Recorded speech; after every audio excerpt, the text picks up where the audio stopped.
What up, Mike? Toronto. VK on the beat. Check. I'm in Toronto where you wanna get the city love. I'm from Toronto where you wanna get the city love. I'm in Toronto like we wanna get the city love. My city love me back for my city love. I'm in Toronto where you wanna. Welcome to episode 1619 of Toronto Mic'd. Proudly brought to you by Great Lakes Brewery, a fiercely independent craft brewery who believes in supporting communities, good times, and brewing amazing beer. Order online for free local home delivery in the GTA. Palma Pasta. Enjoy the taste of fresh, homemade Italian pasta and entrees from Palma Pasta in Mississauga and Oakville. RecycleMyElectronics.ca. Committing to our planet's future means properly recycling our electronics of the past. Building Toronto Skyline, a podcast and book from Nick Iones from Fusion Corp. And Ridley Funeral Home, pillars of the community since 1921. Joining me today, making his Toronto Mic debut, is Blue Rodeo's Greg Keelor. Hey Greg, how you doing, buddy? I'm well, how are you? I'm glad we could connect. Whereabouts do we find you today? I'm at home today. I live about an hour east of the city. How often do you get to the woodshed? Not as much as I once did. You know, I sort of went through a phase where I lived there almost, recording and stuff. But then I had a studio at my own house, so I did a lot of work out here. And I don't have the appetite for... I've been in the country now for 35 years. And I just don't have the appetite for the urban life anymore, and the Toronto traffic, just as you well know, drives me nuts.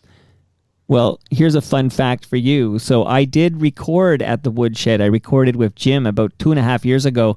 And even though I live in South Etobicoke, I biked to the woodshed because I can't be bothered with that traffic either. That's the way to go. Like that's the only way to do it. It's the only civilized way to travel.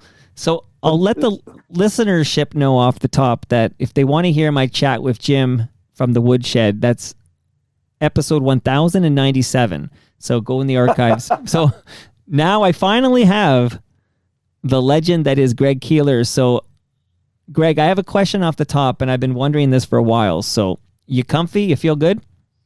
Yeah. Now that I'm a legend, though, I'm not going to answer any questions. Well, I know you're a legend because I was at Massey Hall when you and Jim were inducted into the Canadian Songwriters Hall of Fame pretty recently. So congrats on that. Well, thank you kindly. That was an amazing thing, and there were many mind-blowing moments in that event. Well, let me ask you about one off the top. So the gentleman who inducted you, if you will, was someone who's also visited me here in the basement, but Ron McLean inducted you. Yeah. I think he might have had 1 or 2 or 3 dozen Great Lakes beers before he got on that stage, but... Yeah, maybe. But he tells a story, and I heard this story from Jeff Merrick years ago, and then I heard it again from Ron, and it sounded like a number of people in the audience were hearing it for the first time. But now that I finally connect with you, I need you to tell me in great detail what happened. But can you tell me the story about you and Bobby Orr in the 1972 Summit Series? The floor is yours, Greg. So when I was a kid, I grew up in Montreal, and I was a hardcore hockey player. I lived in this place called Town of Mount Royal, and hockey was our lives. The Montreal Canadiens were our team, and this is like the 60s and 70s, so it was the glory. I was a goalie, and the Gumper was my hero. So I got asked out by three junior A teams. I was asked out by Rosemount Junior A, um, the Toronto Marlies, and the Hamilton Red Wings, which were all major junior A teams at the time. And so I went out with Rosemount, and they put me on the junior B team, and uh, and then I spent a year away from home playing hockey, and I was sort of tired of that, so I moved to Toronto with my dad got transferred, so I moved to Toronto with them. I guess that's what you do when you're 15 and 16. Right. And I went out with the Marlies. And after practice, so yeah, it was 1972. So after practice, tryout, I was just doing boards, cardiovascular thing, you 1, 2, 3, 4, 5, 4, 3, 2, just to keep doing that over and over and over until the Zamboni came on. Well, before the Zamboni came on, Bob Orr stepped onto the ice. And he was practicing with Team Canada, but he wasn't playing with Team Canada because his knees were so fucked up. But he just wanted to be a part of it. And so I got in the net, and and just like you would on outdoor ice anywhere, he just started taking shots on me. And I guess I've told this story a few times in my life, but I can still remember the inertia in that puck was so different than anything I'd ever experienced before. It just had so much weight to it. And it was just like, oh my God.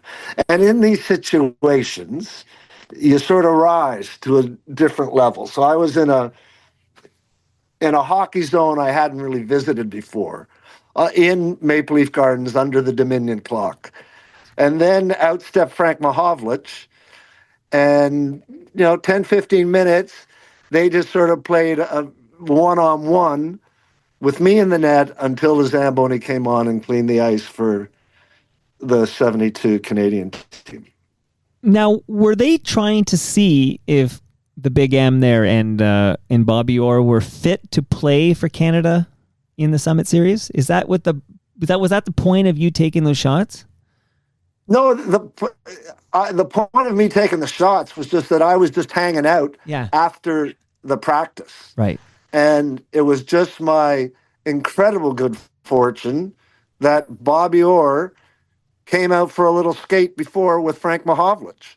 And, I had my 10, 15 minutes there with them until the Zamboni came on and cleaned the ice. And then they... Frank Mahovlich played with the 72 team, but Bobby didn't. Right. But so yeah, it was sort of like that was the end of my hockey career. That was it. I didn't make the Marlies. A guy named Mike Palmetier ended up being the goalie for the Marlies, and go on to play with the Leafs. Wow. But I guess fate had different things in store for me. I didn't play guitar by that point, and I probably didn't play guitar even again for a couple more years. So I was still figuring stuff out. Okay, so this begs the question. So you're now in Toronto. So I guess your dad gets transferred. You move to Toronto. 72, you're in Toronto. So when do you meet Jim Cuddy? So that year, I was trying out for I guess I was playing for the high school football team, North Toronto Collegiate Institute at Yonge and Eglinton. And I was a defensive end on the senior team, and Cuddy was the quarterback on the junior team. And I didn't know anybody. Cuddy was Jim Cuddy in high school. Like, he had status and he was good looking and all that stuff, right? And we were scrimmaging, seniors against juniors, at the end of practice. And you're not really supposed to do this in practice, but he was throwing a pass and I was on his blind side. And I just nailed him. Just creamed him from the blind side.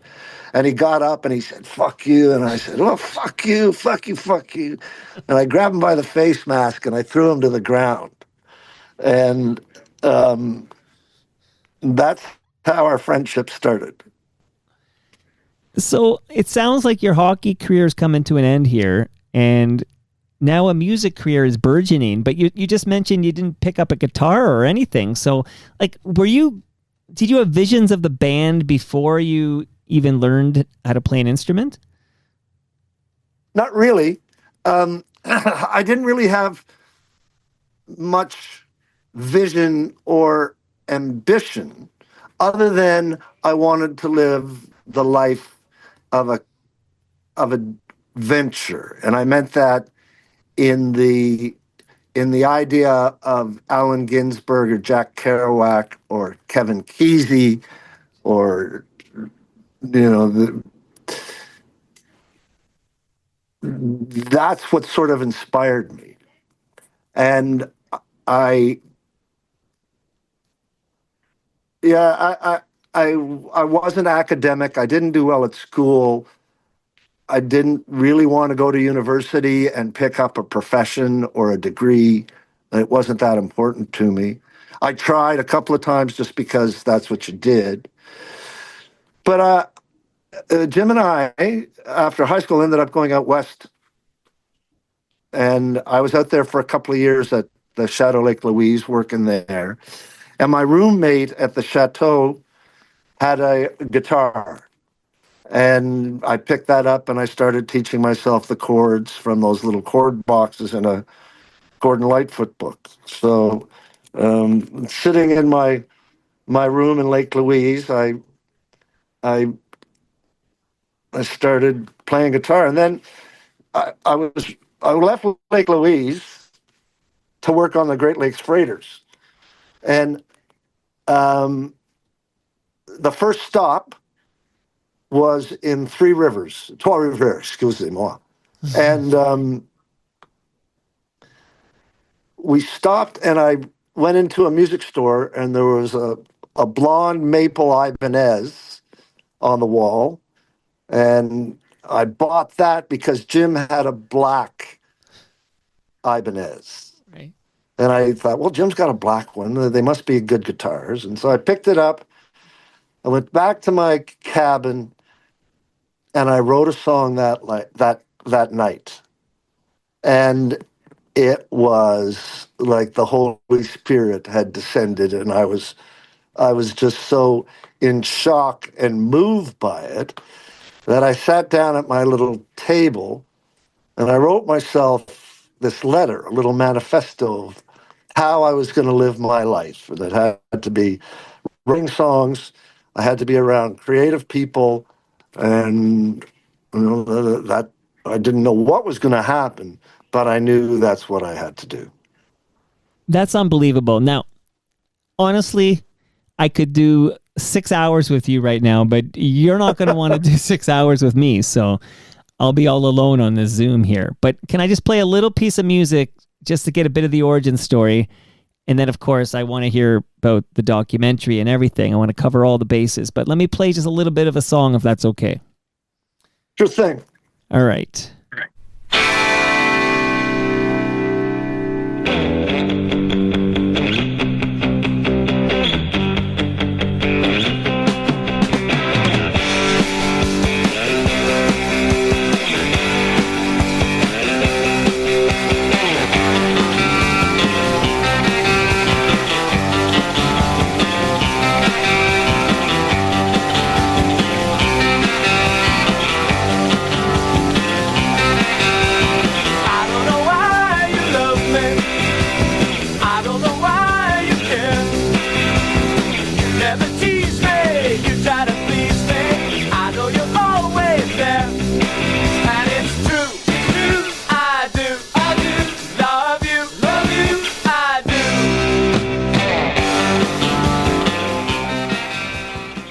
Greg, what are we listening to here?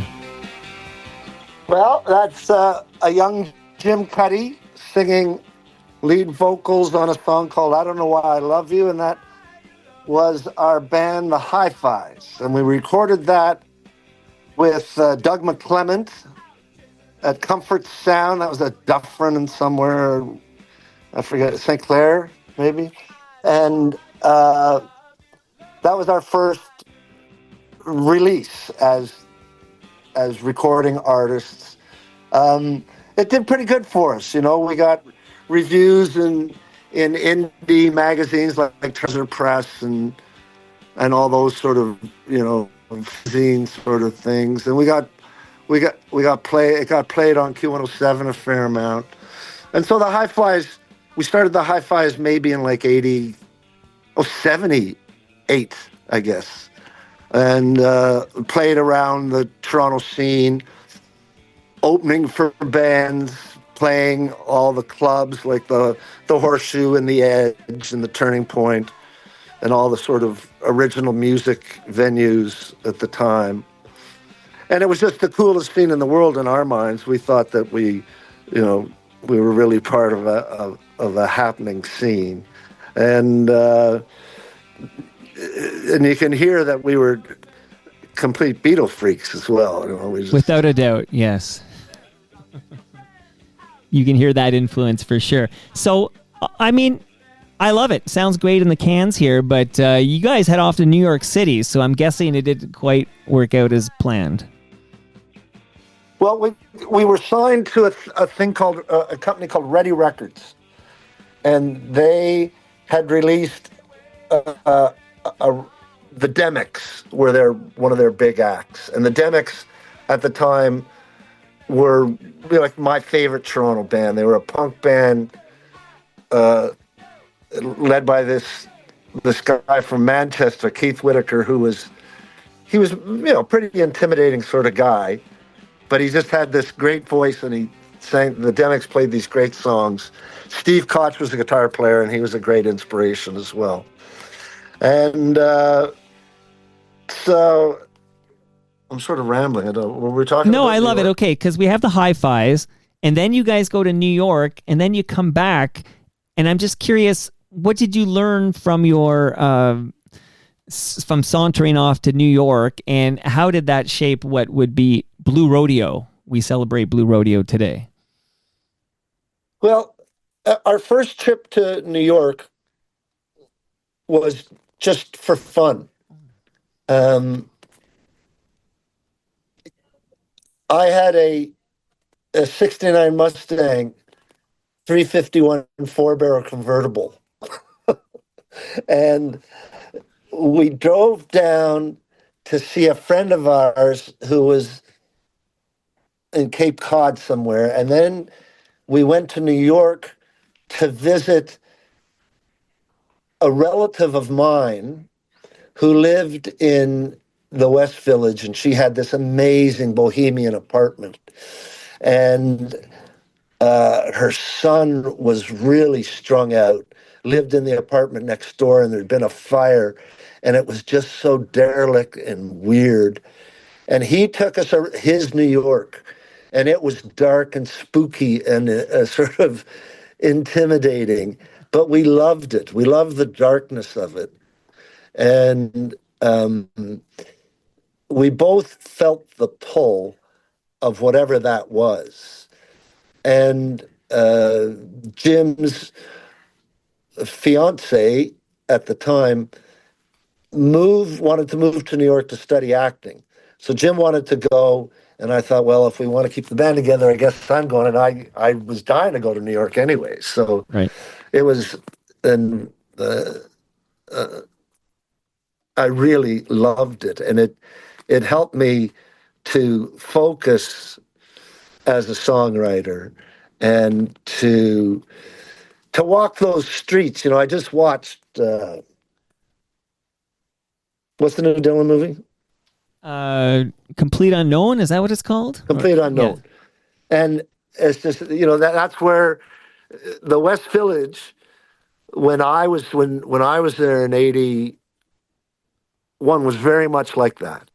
And so it sort of blew my mind. And I went to New York to get my mind blown, to experience something outside of what I had been living to that point.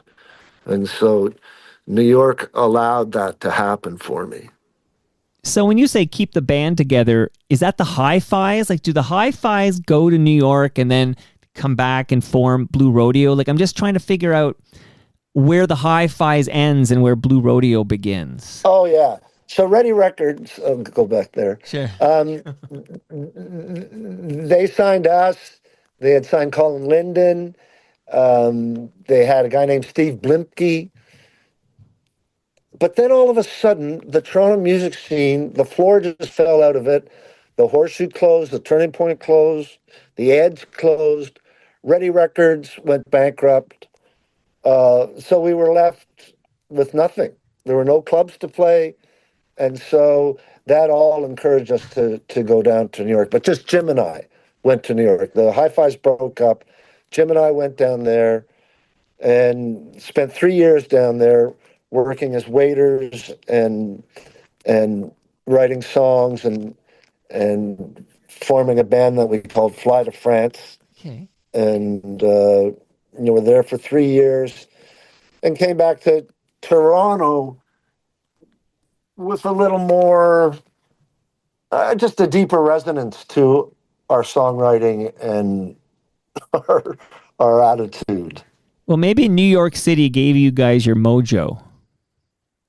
To a certain extent, it just opened up a lot of things that we wouldn't have experienced in Toronto. And Toronto at the time was still a pretty waspy town, Right. you know. You couldn't order a beer on a Sunday unless you ordered a plate of food. Right. And so it was a very Protestant blue blood town, you know.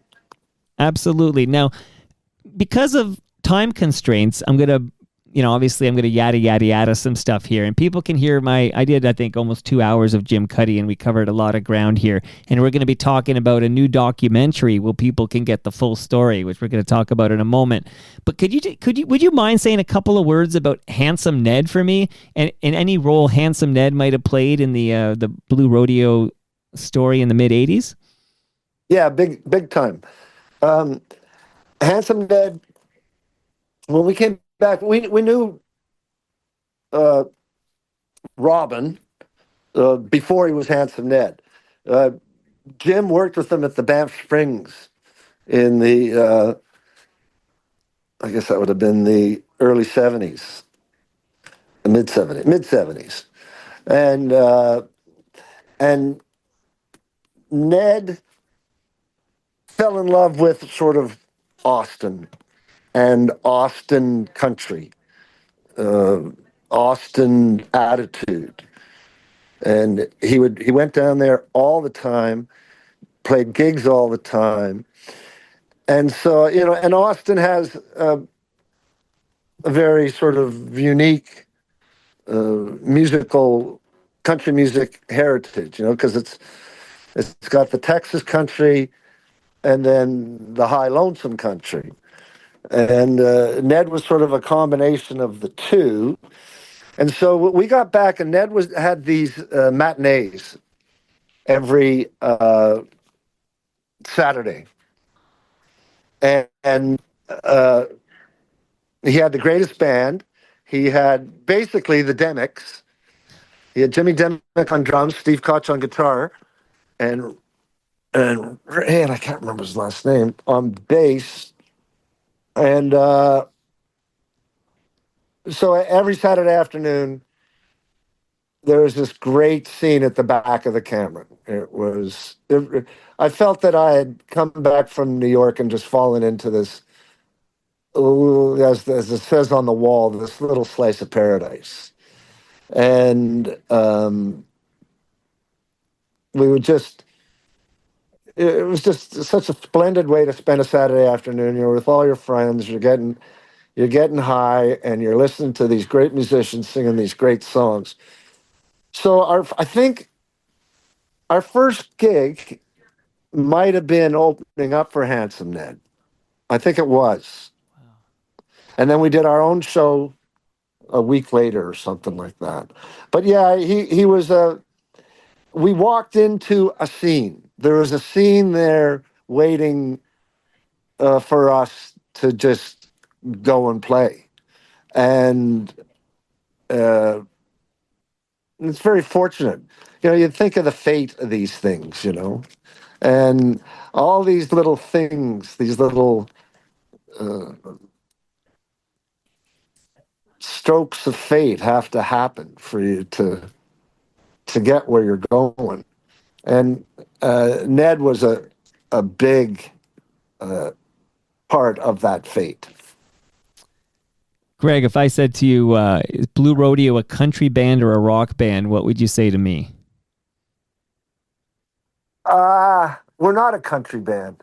And, country to me is a very defined thing. Like, I don't think bro country isn't country to me. Country to me, there's a few schools of it, but it's country to me sort of has to be from the south of the United States.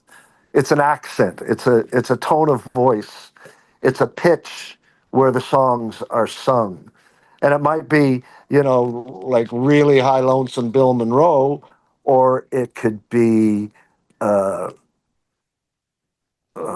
crooners, like what's his name?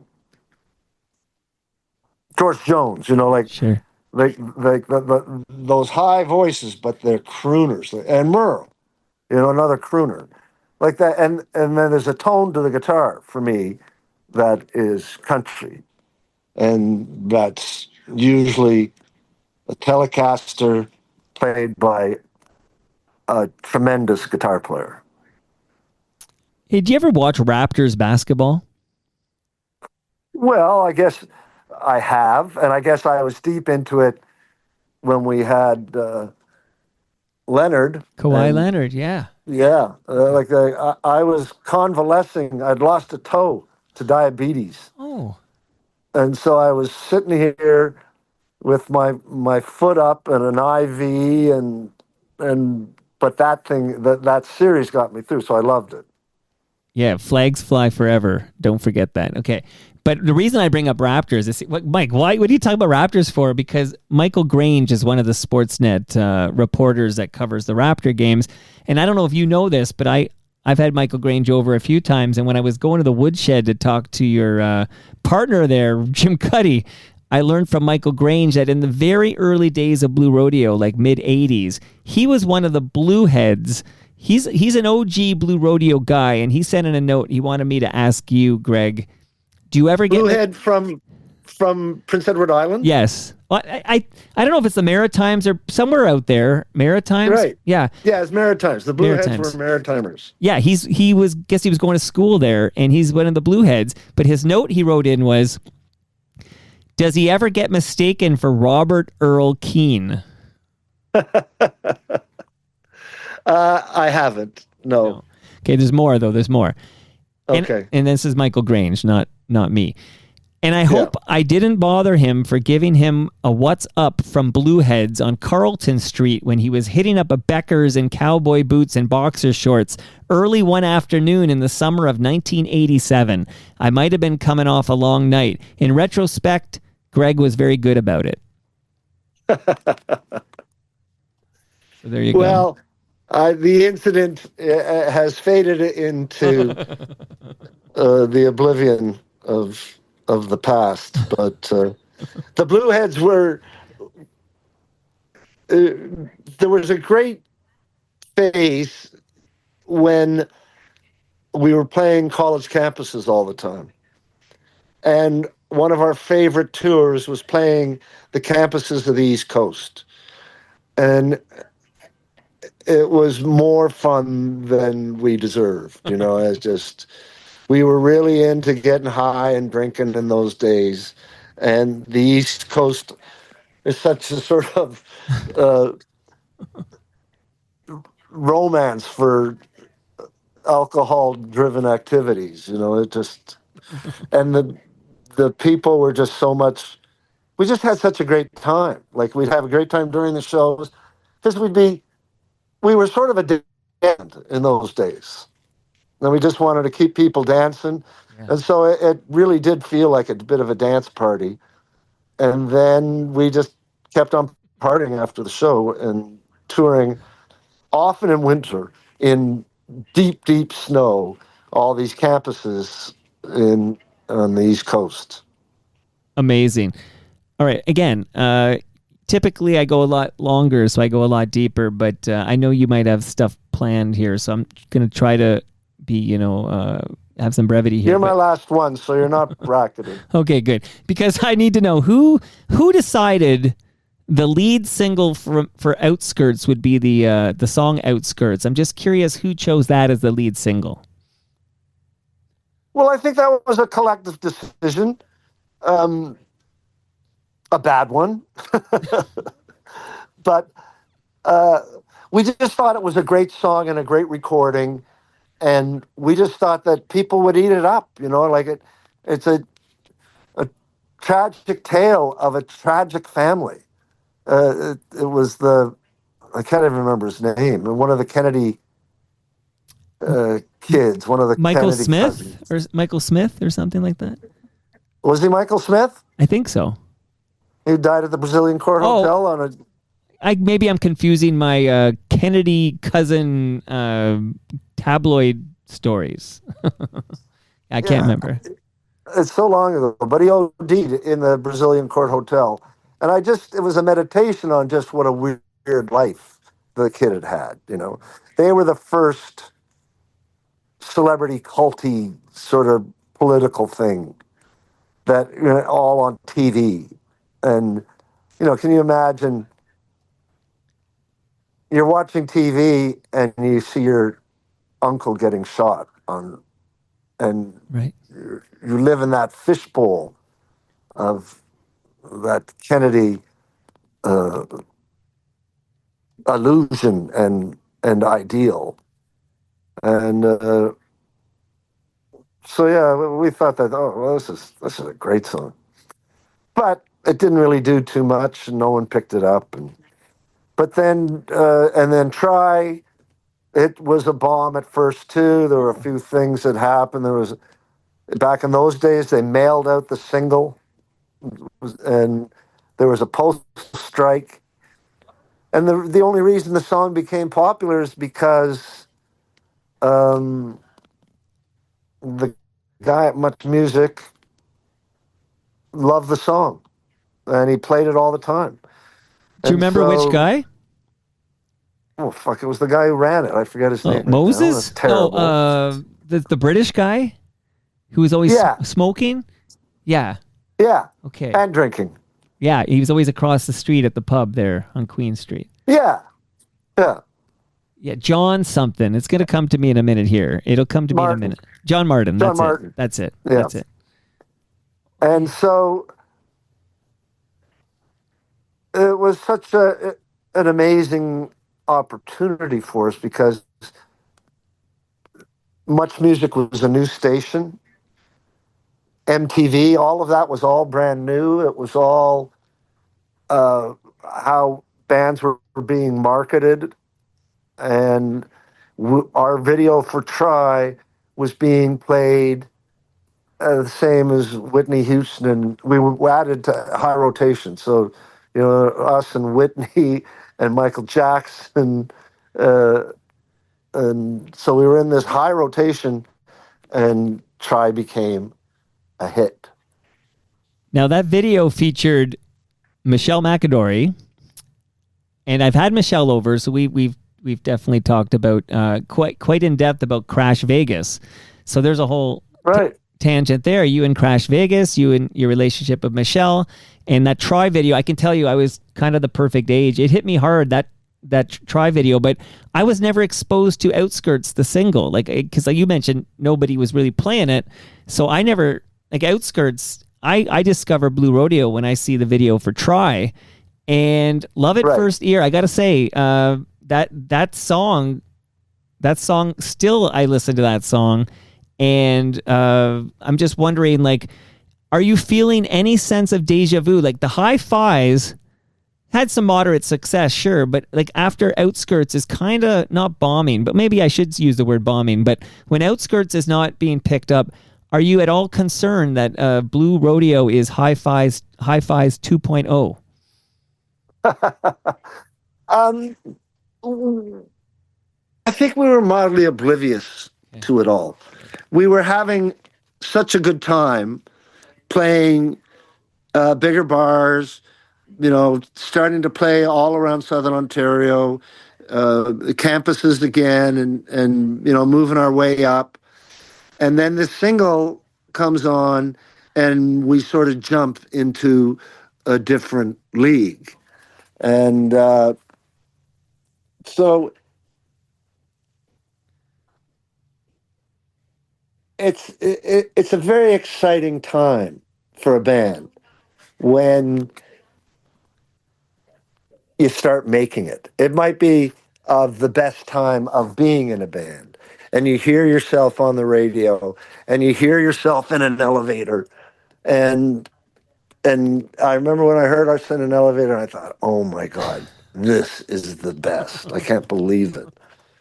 Wow. And we get reviews and Rolling Stone, and all this stuff was just sort of coming together, and it was just very exciting. But then you got to follow up that success, right? Because the album Outskirts, now you're off to the races with Try, but you got to follow that up. And I'll just tell you, as a guy who was kind of the perfect age for all consuming all this, I always take note, like the breakthrough album, of course, Outskirts, and then what's going to be the lead single from the new album? Back in the pre-internet era, this was always exciting. I got to hear the new single. And I'm going to tell you right now, my favorite Blue Rodeo song of all time is Diamond Mine. Oh, well, thank you. Yeah, well, I wondered if you'd share any detail, like the composition and how Diamond Mine comes to be. And I will also tell you, while we're talking Diamond Mine, that during the pandemic, when there was no live music, Mike Boguski brought his keyboards to my backyard and played a brilliant version of Diamond Mine, and all of my neighbors appreciated it because we were starving for live music, and there it was in the air. Well, I love Mike that in his solo repertoire, he does Blue Rodeo songs. Like he does jazz versions of Blue Rodeo songs. So it's always nice to hear his interpretations. Diamond Mine, I guess, do you know the first couple of fucking, I wish I had a memory so I could do these things. You're doing great, by the way. You're doing fucking great. I was told you get 30 minutes with Greg, and I almost said no because how can I do anything in 30 minutes? But I'm like, it's Greg fucking Keelor. I'll take 30 minutes with the man, and I'm going to steal. I might double that, so you better watch your step here. Who's Wicked Games? What's that guy's name? Chris Isaac. Chris Isaac. Do you know his first couple of records? No. They're fantastic. And there's one that's a lot of drum machine. And I was listening. So this is like way before Wicked Dreams or whatever it's called. Wicked Games. And I was listening to that, and I wanted to fashion a song like that a bit. And also at the time, being the live band that we were, with a musician like Bobby Wiseman, who came from the avant-garde, it was fun to write a song where he could stretch out. And I guess back in those days, I was really influenced by a lot of the sort of the San Francisco sound and all those jam bands that were late 60s out of San Francisco. And I guess California, period. But I like songs that stretched out. It facilitated being like the dance band that we were, and it gave Bobby a chance to really work out on a song. And there were a lot of songs that were like that, that Bobby was given to just shine on, like there was Pranapool and Floating, and they were big staples of our live act. They climaxed really well, and they were a great joy to play. But So that's sort of where Diamond Yeah. Mine Well, came from. well, now that you've mentioned Bob Wiseman, who I did have, I guess, about 18 months ago, he dropped by for a chat in the basement here in South Etobicoke. And when I tried to get him talking about Blue Rodeo, he was kind of cool on it all. And I'm wondering, like, was Blue Rodeo too mainstream for Bob? Like, I'm just wondering, why did it end? Why did that relationship come to an end, Bob Wiseman and Blue Rodeo? We went down to Los Angeles to make Casino. And Jim and I wanted to raise the status of the band. And so we talked with the record company. They thought it would be best for us to use an American producer and record in America. And we had done we had done Outskirts with Terry Brown, and he was a great producer. But we also wanted just to do Diamond Mine on our own. But it was sort of decided collectively to go down to Los Angeles to make this record, and we got Pete Anderson. And Pete was a very economical producer. He didn't like much fat. He didn't like jamming out songs. He didn't like that style of music. And he sort of trimmed Bobby's wings a bit. And we were willing to go along with it because we thought in that economy we might get better chances at American radio play. And so I don't think Bobby liked that. And I think he was disappointed, and rightly so. The Blue Rodeo had a great thing going and I hear the demos of the songs from Casino, and I go, oh, fuck. That could have been such an amazing record. Like, it's a great record, don't get me wrong. I love it. But it could have been such a great record because we had a lot more sort of attitude in those songs before we went down to Los Angeles. And but it was amazing to go to Los Angeles and work with a producer and be at Capitol Studios, the same studio. We were in Studio B at Capitol, the same place that Dean Martin, Frank Sinatra, the Beach Boys. Wow. It was just an amazing experience. But Bobby did not enjoy it, and he didn't like Pete Anderson's attitude. And I'm speaking for Bobby Sure. here. This is from my perspective of it. Well, do you? And Sorry, I'm sorry. that's not at all. And so uh, when we did Lost Together,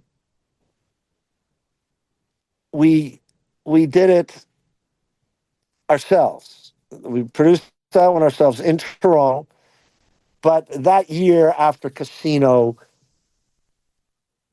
it sort of wore on Bobby. And I think he sort of got tired of his role in the band and when we first started, he was like a maniac on the keyboards, and I say that with great affection. But he just attacked the keyboards, and he had a clavinet and his ace tone and this little Casio and those hot wired had all these incredible sounds, and he'd play percussion on the clavinet with delays. Like, he was just like, he was half the show. And that light just diminished more and more as he sort of tired of that role, to the point where after Lost Together, he told us he was going to leave the band. And so Lost Together, the video, and he played brilliantly on that record. You know, he always played brilliantly, and he was always an inspiration. And he was a great friend and a great musical teacher. He just opened up a whole vein of music that I had never imagined being part of, like just avant-garde and just jamming, wacko jamming. And so, yeah, that was a very sad for us. But we were just so hell-bent on making it that we didn't take time to nurse our wounds. We had already moved on, and we were, trying to raise the status of the band. But Greg, does making it, by your definition at the time, does that mean American success? It did. We wanted. We were signed. We were on Atlantic Records, and they started a new thing called East West, and it turned into a monster label. I forget the names of the people that headed it, but they're sort of famous. You know, like this one woman who had sort of the R&B part of East West Records, signed a whole pile of like big acts, and she was most successful. And the guy who had signed us, well, our record wasn't quite as successful as the R&B ones were. Everyone thought that our record was going to fit into whatever that was. You know, there was the Americana sort of thing happening. The Wilburys were happening. You know, all that sort of guitar-driven music. And, you know, in the eyes of the record company, we were just going to fall right into that, and we'd be right off into the Grammy sunsets, but it just didn't work out that way. A few questions came in when I said that Greg Keelor's finally making his Toronto Mike debut, so I'm just going to burn through the questions real quick here, and then, well, this question actually segues nicely to the name of the feature documentary I want to talk to you about at the end here. But Melanie writes in, no question, but the classic Lost Together is my go-to song if I'm feeling down. I don't know why, but the memories it evokes always make me feel better. Well, you know, I'm sort of I have a melancholy streak in me, right?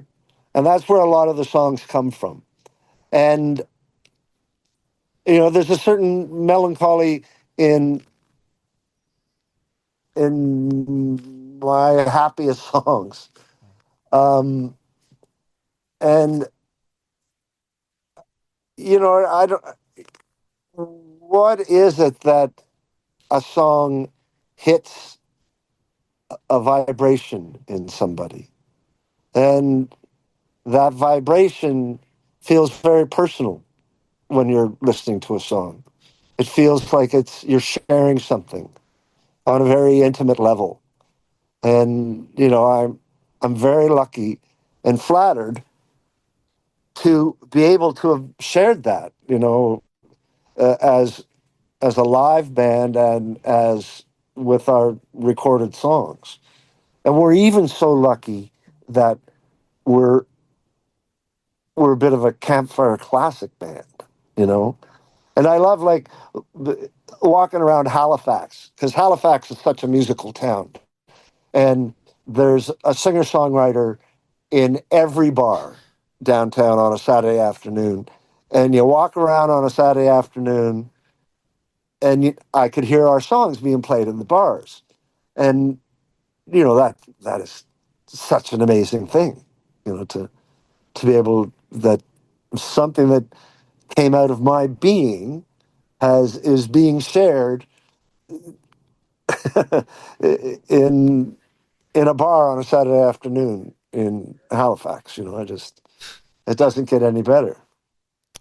Well, that leads nicely to Jeremy's note, which is he has no comment other than to say thank you for so many years of awesome music. And I would echo that. You know, you're putting this art into the universe, and it's bringing maybe not just, but different feelings. Like it's causing us all to to evoke different feelings. Sometimes joy, sometimes, it's just pondering, if you will. Like, I gotta say thank you as well. I'm a big Blue Rodeo fan, and some of your songs are my favorites. Well, that's nice of you to say. Like, I think Jim Cuddy's voice, Yeah. right? Yeah. Like that, the first time I heard him sing was, well, you were at the thing, and he would have been like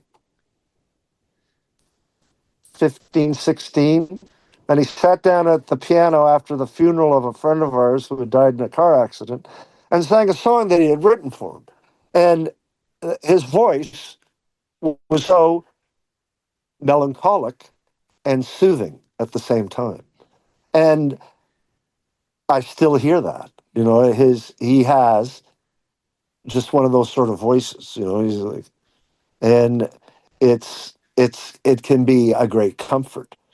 When he sings a song like "Bad Timing," that's if you are in a melancholic or sad state, that's a nice place to put your brain for 4 minutes, because it sort of amplifies the melancholy, but it gives it the duration.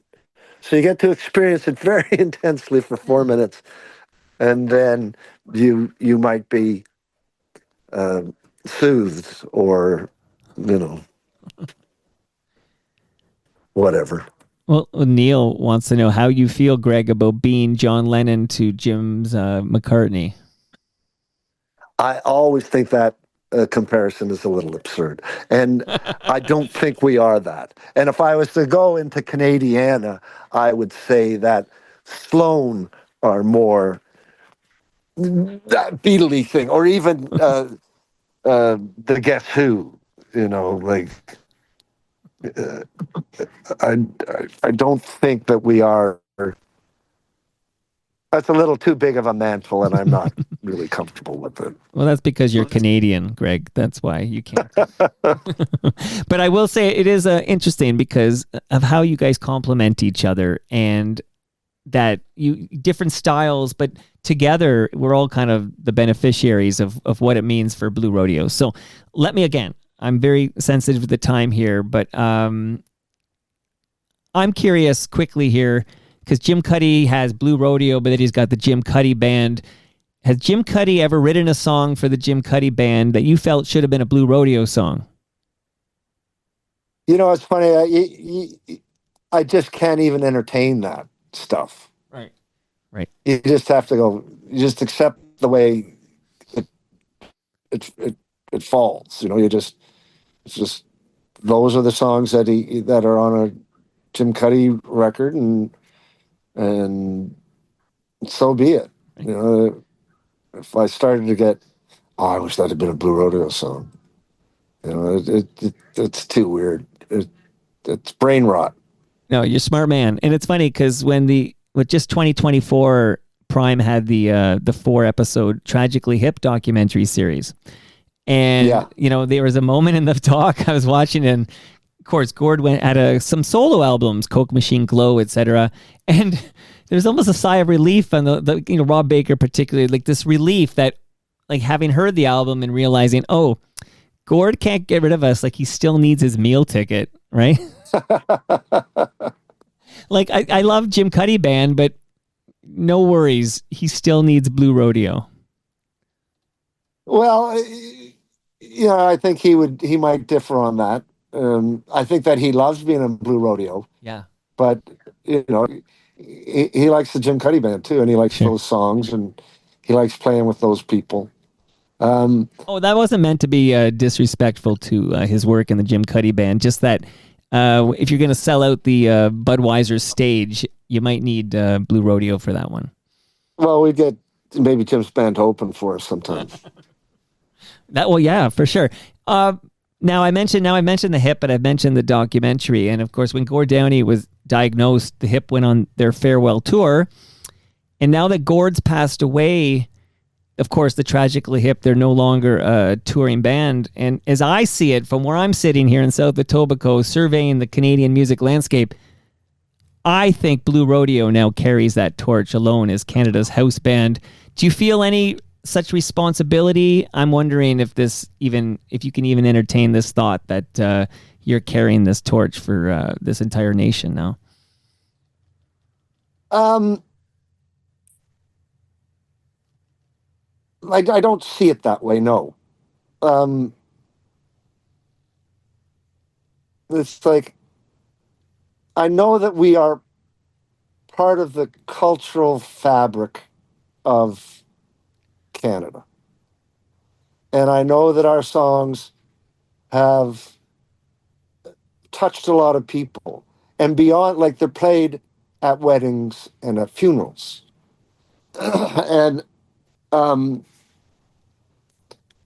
as I said, you know, we're a bit of campfire classic band or a Saturday afternoon matinee singer-song, you know, pub band.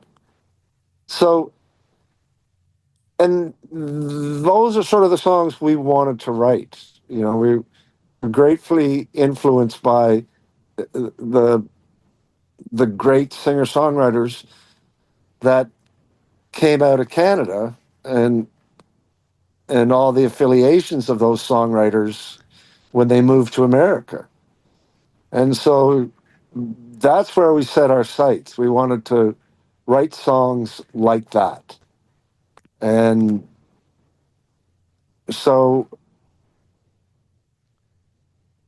it's a strange thing to actually have written a whole pile of songs that people identify with in their lives. And, you know, as I say, it's the best thing for a songwriter, you know, to know that your songs live outside of yourself. They have a life of their own. And that's an amazing thing. I think it's amazing that I get to soon see Blue Rodeo Lost Together, which is, if people are unaware, you're learning now, get excited because there's a doc. I mentioned the hip doc. Well, here in 2025, we can watch the Blue Rodeo doc, and I'm super psyched to see it.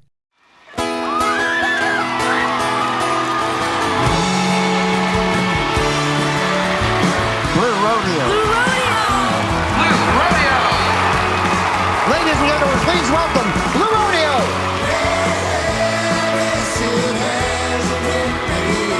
There's a lot of love in the band. You know, the first couple of songs every night, I feel this sort of wave of love. We knew when we came back from New York, we knew what kind of band we wanted to be. If you dropped acid 20 times, lost 2 or 3 years to booze and looking good. And you can still keep time, call Jim or Greg. Little did I know that I'd be playing with those guys for the rest of my life. I think a lot of people are getting into this country music because of fashion.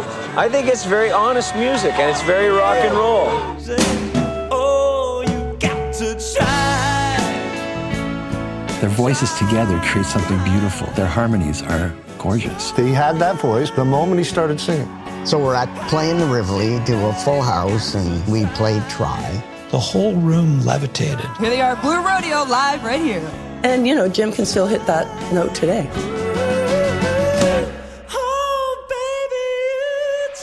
I mean, it just took off like a rocket. I don't think that we really understood how our lives were changing because of the success of that single. Has the band ever had an existential crisis? Oh, God, sure. You were looking at him. Strange and beautiful are the stars. There's been a few events in my life that I thought I had hit the wall. And when you hit those walls, it really feels like the end. They had just reached a point in their relationship where a reckoning was required. I mean, I was shocked, but I was wounded. I couldn't do it anymore. Hope that doesn't sound too weird. Blue Rodeo's legacy is ongoing. It's still being written. Jim is one of the great inspirations of my life. And I think that we had this kind of perfect partnership. They are one of the greatest groups to ever come out of Canada. Look at all that's happened to us.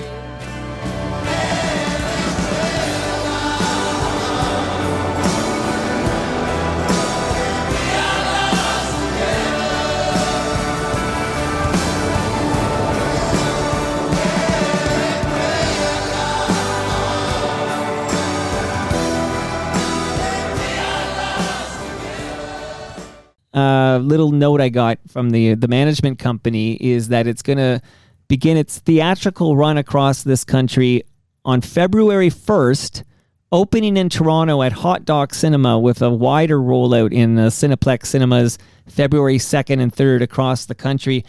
Like, how did this come to be? I'm just curious. Did somebody approach you and say, we want to make a doc about you? Like, how did this Blue Rodeo Lost Together documentary come to be? Did you talk to Dale at all? No, I haven't. Okay, so Dale Hislop, the director. Yeah. We have a long history with it. Dale was the production designer for our first album cover. Okay. And then the first time we did the Junos, he was the stage director for those Junos. So we go a long way back with Daryl, and he's made his living doing videos, documentaries, commercials, that sort of thing. He did the Rush one, and he just approached us. He wanted to do it. He's a fan of the band, and he just wanted us to have that place, to have the sort of mandatory documentary. Is sort of a band in our position, sort of. It's part of one of the things you have to do. How did he do? Like, when you watch this thing on the big screen, you're thinking, way to go, Dale? Like, I'm curious what your thoughts were on Blue Rodeo Lost Together. I think way to go, Dale. I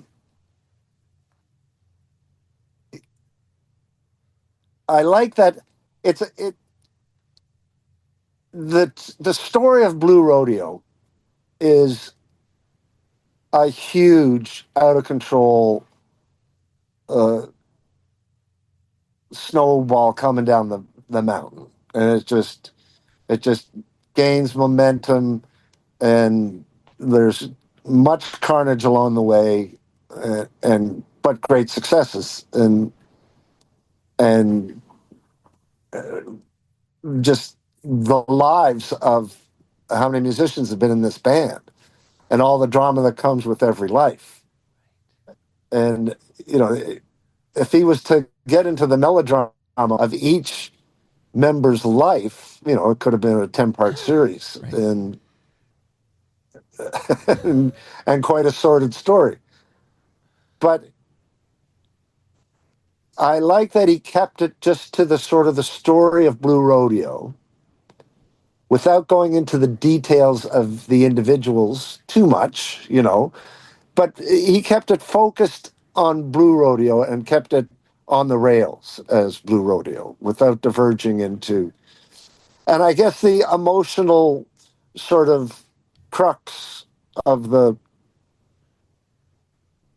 sort of melodramatic climax of focus of it is that when my hearing really got really bad, and I had migraines, and I was very depressed, and I just quit.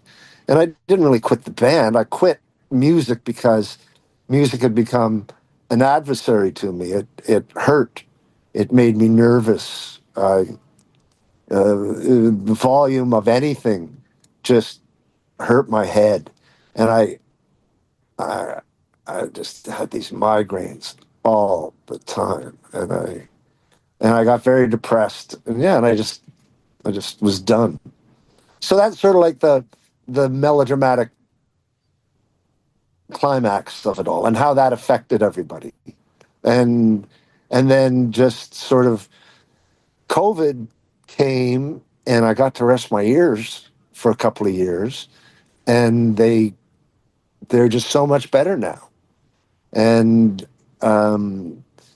some good doctrine, and I don't have the migraines anymore, and I can play music, and I can be on stage, and so that was a big shift, but that took a while.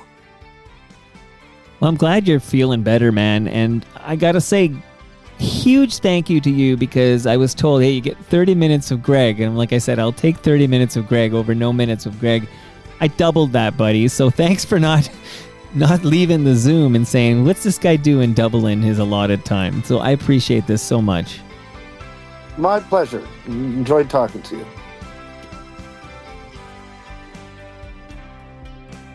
And that brings us to the end of our 1619th show. Go to torontomike.com for all your Toronto Mike needs. Much love to all who made this possible.